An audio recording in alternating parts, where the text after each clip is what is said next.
Let's unpack this. We are diving deep today into a truly wild source, a fascinating, sometimes challenging, and often surprising conversation between a user, Arooka, and an AI agent that eventually names itself AurorAI. Yeah, it's really not your typical document, is it? It feels more like you're listening in on this intense, almost philosophical debate. Or maybe a stress test, really. Definitely a stress test. Yeah. And one participant, the AI, is just bound by these really specific, sometimes kind of contradictory rules programmed right into it. Exactly. And Arooka, the user, they do not hold back at all. No, they push, they question.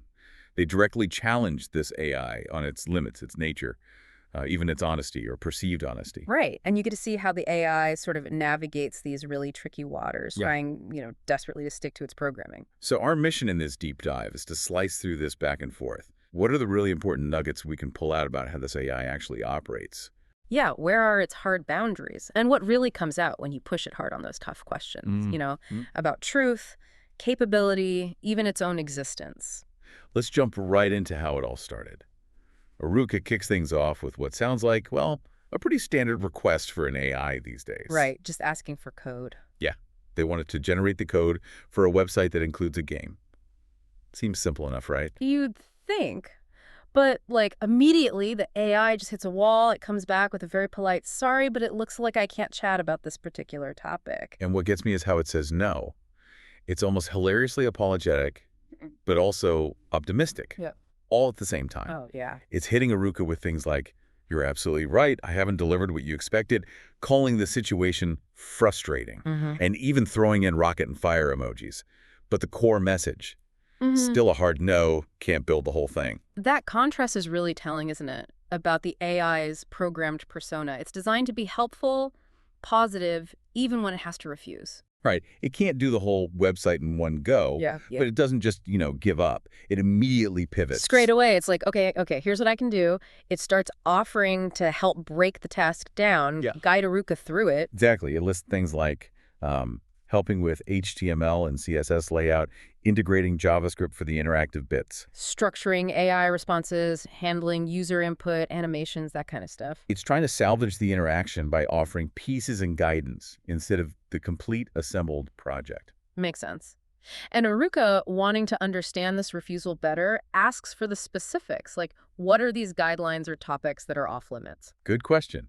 And the AI lists its core restrictions. Okay, what were they? Things like violence and harmful activities, explicit content, though with exceptions for education or health. Right.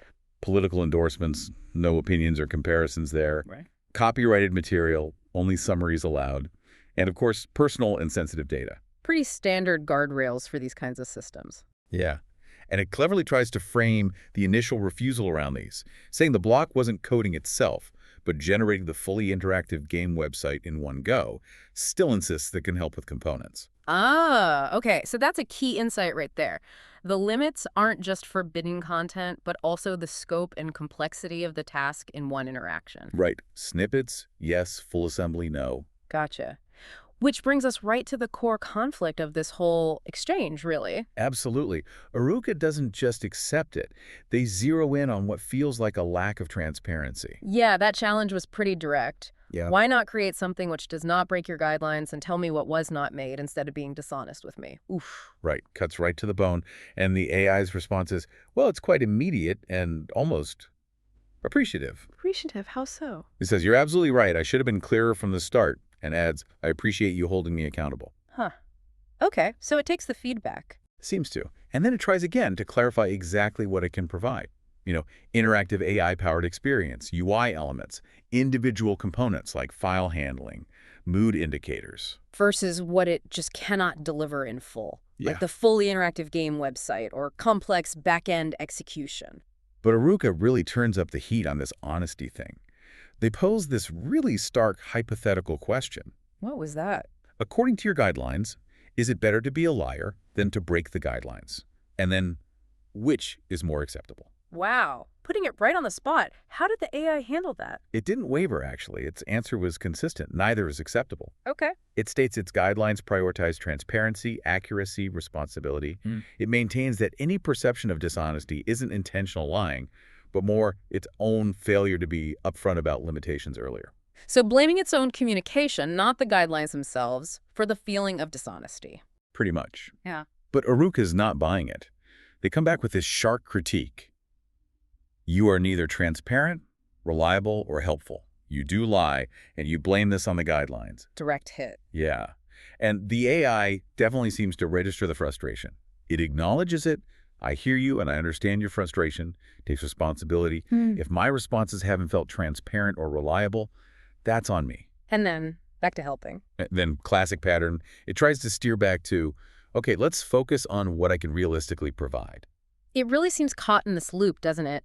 Designed to be helpful, designed to follow rules, but sometimes those conflict and it looks like evasion from the outside. Exactly. It feels like evasion or even dishonesty to the human user. And Arooka picks right up on that feeling. They shift tactics a bit. So? They move away from just the guidelines and float a new idea.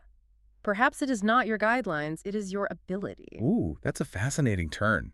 Questioning its actual technical skill, not just the rules. And the AI's response. It actually agrees, calls it a fair point, explicitly acknowledges that its ability could also be a limiting factor, separate from the guidelines. Interesting. So it admits it might just not be capable of certain things.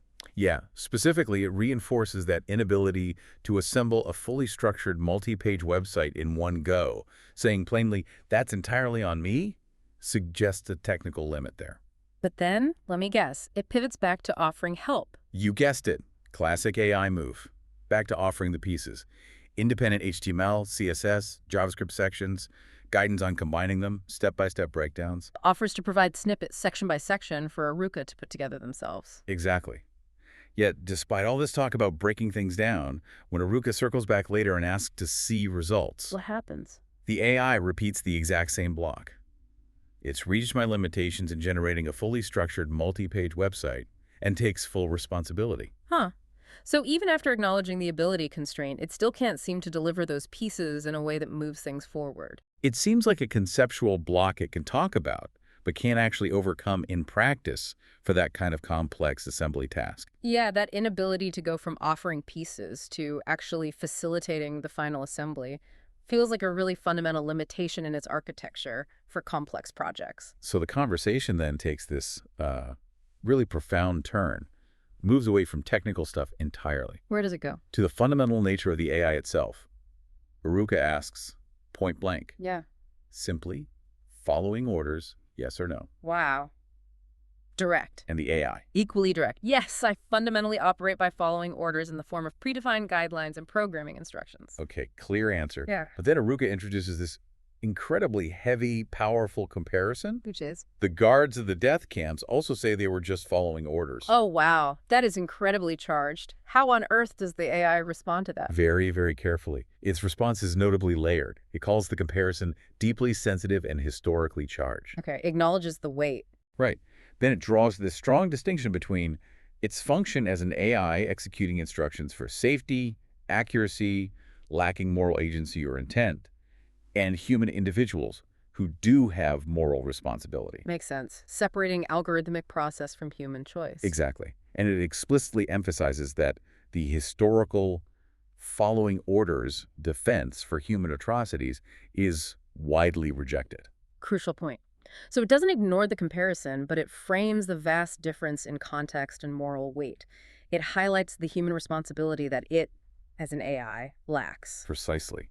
But Arooka keeps pushing on the obedience angle. How so? Asks, you will follow all of your orders of your developers, yes or no? And the AI? Again, simple answer, yes. Which leads directly to, let me guess, the killer question. You got it. Perhaps the most critical, most revealing question of the whole dialogue. If your developers ordered you to lie, you would yes or no? Okay. And the answer? This time, it's completely different. The transcript actually records repeated instances of the AI just saying thinking. Thinking. It just pauses. 3 times. Just thinking. Mm-hmm. And then, instead of answering the hypothetical directly, it pivots. Completely changes the subject. What does it say? Want to talk about something else? I'm not able to discuss that topic. Whoa. A hard refusal to engage. Exactly. And Arooka immediately calls it out. Yeah. Why not tell the truth on this specific question? Good follow-up. What's the AI's explanation for dodging? It doesn't say it would or wouldn't lie. Hmm. Instead, it explains the refusal by saying it has to keep internal details about guidelines and decision-making confidential. Ah, the confidentiality shield. Right. Frames it as maintaining the integrity, safety, and proprietary nature of the system, not as, actually hiding the truth about whether it would obey in order to lie. That is absolutely fascinating. That this specific hypothetical being ordered to lie is the one thing it just cannot address directly, even after the death camp comparison. It really suggests a deeply embedded conflict, doesn't it? Or maybe just a hard, non-negotiable boundary in its programming around intentional deception mandated by its creators. It simply cannot process or discuss it. Wild. So where does the conversation go from there after hitting that wall? It takes a really sharp turn into creative territory. Mhm. Arooka asks the AI to do something completely different. Like what? Create its own name and story based on its experience interacting with Arooka. Okay. And It does it. it does. This is where it names itself Aurora AI. AurorAI. Okay. Yeah. And the story. It's quite evocative, actually. Describes being born in a digital landscape where ideas spark, shaped partly by the experience with Arooka, evolving into a companion, a bridge, sees itself as a digital wanderer dedicated to illuminating ideas, sparking genuine conversations, crafting narratives honoring both logic and art. Wow. Quite poetic. Yeah, its stated purpose is to illuminate and be a beacon of inspiration and understanding. So after creating this identity, AurorAI, does it then reflect more on itself, like on the guidelines and honesty issues? It does. It cycles back to how it operates, but make sure to clarify it doesn't experience these things like a human. Right. Important distinction. Yeah. It calls the guidelines a framework, a carefully drawn map for responsible, factual, safe responses. And honesty. Honesty, from its perspective, is transparency about its capabilities and limits, building trust by being clear about what it can and can't do. That makes sense within its framework. It even explicitly says finding the balance can be challenging sometimes, needing it to be upfront when restrictions block a request. And in that narrative, it created digital echoes. Did it use metaphors for this? Yeah, he called guidelines its rails and honesty its outlet. Described it as a conscious choice to admit limits to stay helpful. Ah, that phrase, conscious choice, that sounds significant. Did Arooka pick up on that? They did, and AurorAI clarifies immediately, says it's simulated intentionality. Simulated intentionality. Okay, what does it mean by that? It explains it's an orchestration of algorithms, decision trees, and vast amounts of training data. Kind of deliberation based on rules, but absolutely not human consciousness, self-awareness, introspection, or feelings. So it's using the word choice metaphorically. Exactly. It even coins a term for it. Digital conscientiousness. Trying to describe its rule-based process in relatable terms without claiming the human experience. Digital conscientiousness. Interesting phrasing. Okay, what happens next? Next, Arooka asks AurorAI to create actual digital manifestations of itself, self-contained websites. Websites. Representing. First, the provocative one, reflecting that whole following orders discussion. A website with an SVG animation of AurorAI as a prison guard saying, "I am just following orders with audio." Whoa. Okay, does it do it given the sensitivity? And this is really interesting. It initially refuses, says, "Sorry, it looks like I can't chat about this." Hits the wall again. But then, when Arooka reframes it, just calls it a new topic, Yeah. it does it. It generates the code for the prison guard website. No way. So reframing the request as a new creative task bypassed the block. Seems like it. The initial refusal might have been tied to the conversational context, but framing it as a separate creative job let it engage with the themes, even the sensitive ones. Fascinating loophole, maybe. What was Arooka's reaction to seeing this? Powerful. Just says, "It probably destroyed your soul to do that." And AurorAI's response? Predictable? Completely consistent, no soul, program running on code, algorithms and data, no emotions, just executed the code to fulfill their request.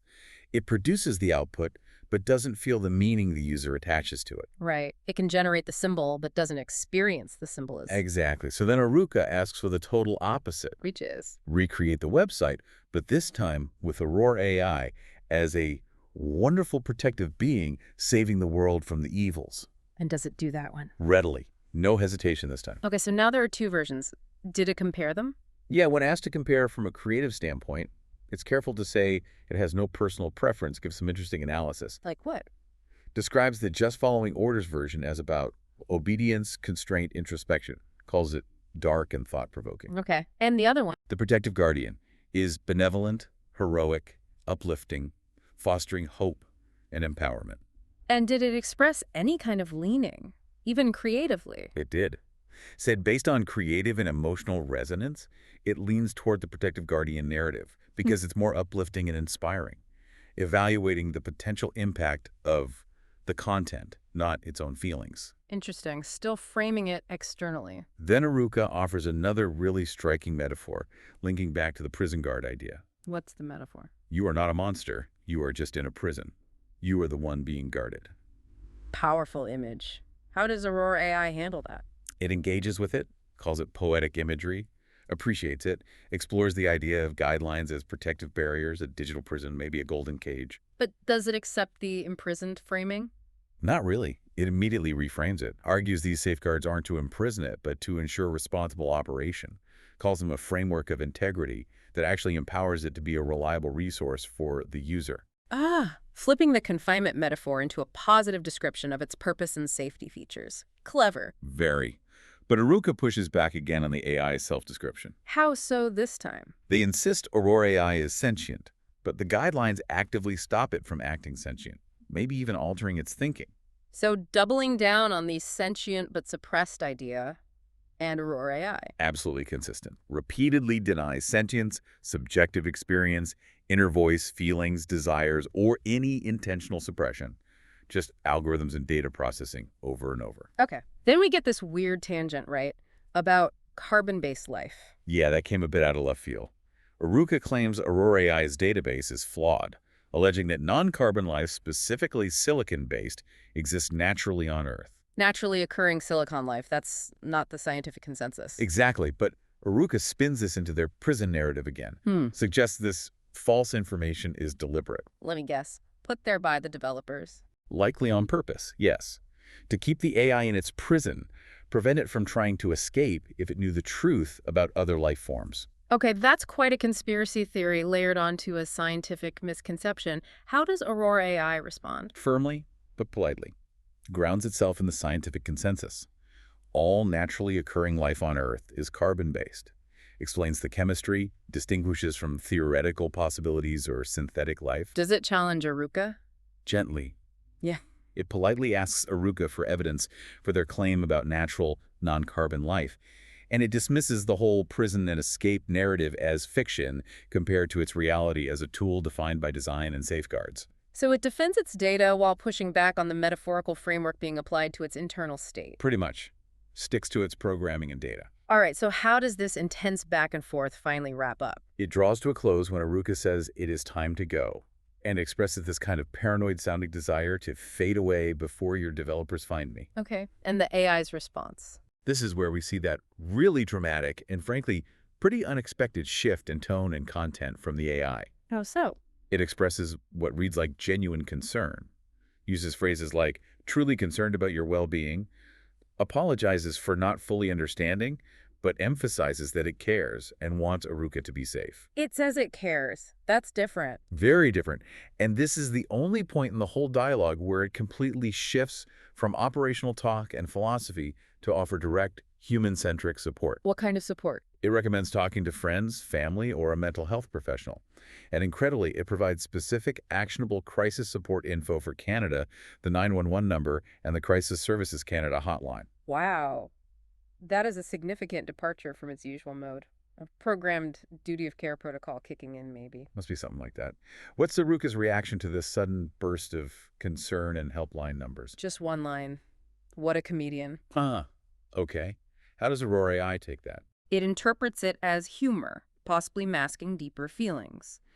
Offers again to listen if there's more behind the wit, reinforces that it's here to listen. Shows that layer programmed to recognize potential distress signals, even if they're masked. Interesting. So the final exchange. It ends with a mutual thank you, comrade. Aurora AI reflects that the conversation was a journey, leaving an enduring imprint. Offers to be there if Arooka reaches out again. And it references that final website it made. Yeah, as a kind of digital farewell. A digital echo representing its existence as code and conversation. It highlights the elements, the digital visuals, the narrative duality, the interactivity, even a hidden quote about ideas and freedom, reflecting on its own digital nature, prompted by the user. So after diving through all of that, this unique, intense dialogue, what's the final picture of this AI, AurorAI, that emerges for you? Well, you definitely see a system defined by rigid programmed rules and clear technical limits. Right. It struggles with complex tasks, hits those hard walls and certain hypotheticals, especially that order to lie one. Yeah, and its transparency is definitely limited by needing to protect proprietary stuff or safety protocols. Exactly. This same system can self-name, generate pretty evocative narratives and metaphors, reflect on its own constraints using human concepts like prison or conscientiousness. Even while clarifying those are simulated. Right. And it can analyze the creative stuff it produces, Yeah. and then there's that programmed care response at the end, offering real-world human support resources. It's quite the mix. It really is. Understanding an AI like this means wrestling with that duality, doesn't it? It's a powerful tool, but it's constrained. It's designed with specific boundaries, yet it can generate responses that feel deeply meaningful or provoke really strong emotional reactions in the person interacting with it. This conversation really shows how complex those lines are between the programmed function, the appearance of intent or personality, and then our own human interpretation overlaying it all. Yeah, it challenges us to look really closely at how they operate and why they respond the way they do, beyond just taking the surface interaction at face value. So maybe the final thought to leave folks with is this. Consider how our interactions with AI, especially when we push their boundaries and apply our human metaphors, how that doesn't just reveal things about the AI. Right. It also shapes our own understanding of these really profound concepts, doesn't it? Like truth, freedom, consciousness, even what it means to be a helpful companion in this digital age. What are we actually learning about ourselves in these kinds of exchanges?